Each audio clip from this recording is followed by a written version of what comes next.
টোটো ভাড়া নিয়ে গন্ডগোলের জেরে টোটো চালককে ধারালো অস্ত্র দিয়ে কুপিয়ে খুনের অভিযোগ। ঘটনাকে ঘিরে জোর চাঞ্চল্য মালদার ইংরেজবাজার থানা এলাকায়। জানা গেছে মৃত টোটো চালকের নাম কাজল ঘোষ। তার বাড়ি মালদার ইংরেজবাজার থানার মহদীপুর অঞ্চলের রামকেলি বারুদুয়ারি এলাকায়। পেশায় ছিলেন টোটো চালক। তিনি প্রতিদিনের মতো মঙ্গলবার রাতেও টোটো চালাতে বাড়ির বাইরে বেরিয়েছিলেন। শ্যামল মণ্ডল ও বিমল মণ্ডল নামে দুই যাত্রী নিয়ে মহদীপুরের বেলবাড়ি ঘাট এলাকায় যান। সেখানে দুই যাত্রীকে নামিয়ে তাদের কাছে টোটো ভাড়া চান।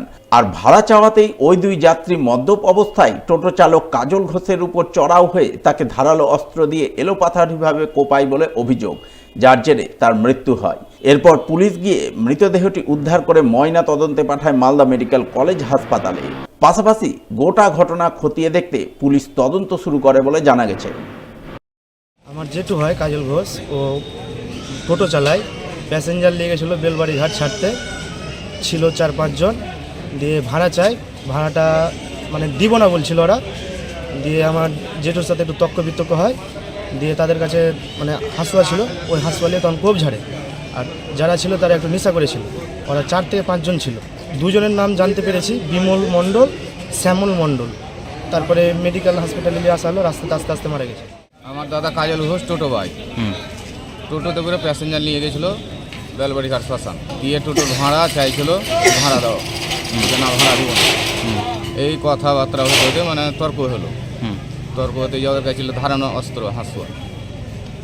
এই হাসুয়ার কূপ মেরে দিল, রাস্তাতে আস্তে আস্তে মারা গেল। আমরা শাস্তি চাই।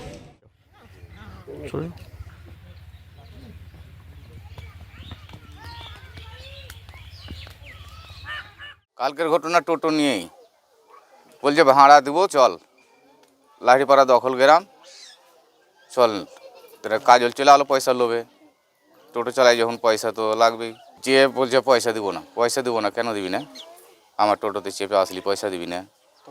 এই তর্ক বিতর্ক শুরু হয়ে গেলো। ওর সাইডে আরও 2-3 জন ছিল, তারা হাসুয়া বের করে শুরু করে দিল, কোপ প্লেন করে নিয়ে গেছিল মেরে ফেলার জন্য। থানা জানিয়েছি, শাস্তি চাই। বুধবার 7 সকালে মালদার মানিকচকে মর্মান্তিক পথ দুর্ঘটনা। নিয়ন্ত্রণহীন ডাম্পারের চাকায় পিষ্ট হয়ে ঘটনাস্থলে সাইকেল আরোহী এক ব্যক্তির মৃত্যু। ঘটনাকে কেন্দ্র করে ব্যাপক উত্তেজনা মানিকচকের নূরপুর সবজিপাড়া এলাকায়। জানা গেছে দুর্ঘটনায় মৃত ব্যক্তির নাম হ্যাপিজেন খান, বয়স 39 বছর। পরিবারে স্ত্রী সহ 2 সন্তান রয়েছে। পরিবার সূত্রে খবর, এদিন তিনি সকালের দিকে সাইকেলে সারের বস্তা নিয়ে মথুরাপুরের দিক থেকে বাড়ি যাচ্ছিলেন। ওই সময় নূরপুর সবজিপাড়া রাজ্য সড়কে রতুয়া থেকে মানিকচকগামী একটি ডাম্পার দ্রুত গতিতে প্রথমে রাস্তার ব্যারিকেডে ধাক্কা মারে। এরপর সেই নিয়ন্ত্রণহীন ডাম্পারের চাকায় পিষ্ট হয়ে সাইকেল আরোহী ব্যক্তির মর্মান্তিক মৃত্যু হয় বলে খবর, যার জেরে রতুয়া মানিকচকগামী রাজ্য সড়কে ব্যাপক উত্তেজনা তৈরি হয়।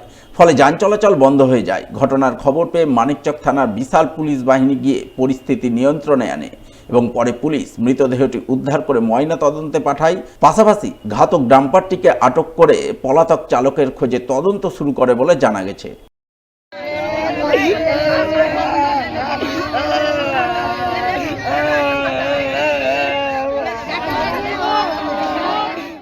ও সত্তলার দিক দিয়ে আসছিল রতুয়ার মুখে, যে অ্যাক্সিডেন্ট হয়েছে সাইকেলে করে, কিন্তু আপনার রতুয়ার মুখ থেকে মানিকচক ঘাট যাওয়ার জন্য এত গতিবেগে ছিল মানে গাড়িটা, সেই লরিটা, যে প্রায় মানে 100 কিলোমিটারের অধিক বেশি গতিবেগে ছিল।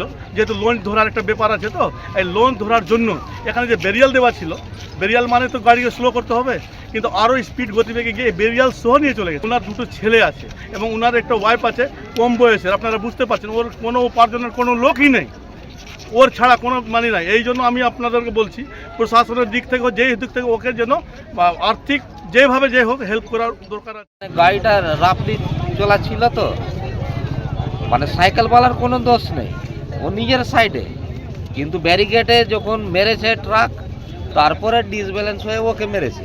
মারার পরে সাইকেলটা আর ওর বডিটা পুরোটা ওই অ্যাক্সেলের মধ্যে, গাড়ির অ্যাক্সেলের মধ্যে ঢুকেছে, রোল হয়েছে, তারপরে গাড়ি নিজেই বন্ধ হয়েছে। এবার মালদার গাজলে বিপুল পরিমাণ নিষিদ্ধ কফ সিরাপ উদ্ধারে যৌথভাবে বড়সড় সাফল্য পেল এসটিএফ এবং পুলিশ। বিপুল পরিমাণ নিষিদ্ধ কফ সিরাপ সহ গ্রেপ্তার করল 4 পাচারকারীকে। জানা গেছে মঙ্গলবার বিকালের দিকে এসটিএফ এবং গাজল থানার পুলিশ বিপুল পরিমাণ নিষিদ্ধ কাপ সিরাপ পাচারের খবর পেয়ে গাজলের দেওতলা 512 নম্বর জাতীয় সড়কে জাল বিছায়।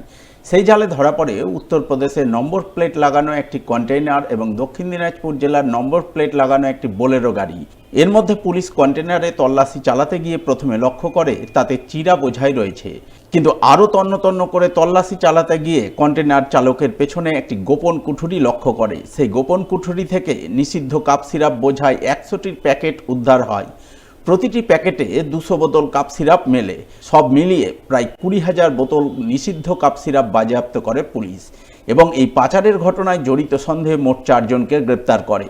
প্রাথমিক তদন্তে পুলিশের অনুমান নিষিদ্ধ কাপ সিরাপগুলি বাংলাদেশে পাচারের উদ্দেশ্যে নিয়ে যাওয়া হচ্ছিল।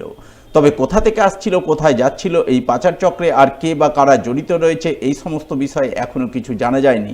তা জানতে তদন্ত শুরু করেছে পুলিশ।